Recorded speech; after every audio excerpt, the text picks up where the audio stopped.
मेरा भारत महान। हमें गर्व है कि 2026 का T20 वर्ल्ड कप हमारे भारत ने जीता है।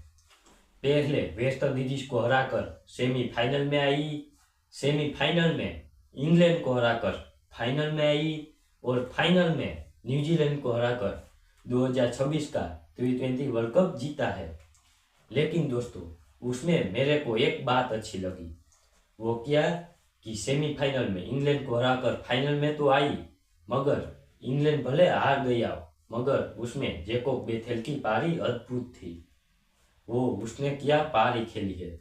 इतने बड़े टोटल में, इतने बड़ा मैच में वो उसकी पारी बहुत लाजवाब थी। क्या ही उसने चौके छक्कों की बारिश कर दी। थोड़ी देर के लिए को इंडिया को हार का महसूस हुआ। और दोस्तों, भले ही इंग्लैंड हार गया हो मगर वो जैकोब बेथेल की पारी क्रिकेट में हमेशा याद रखी जाएगी।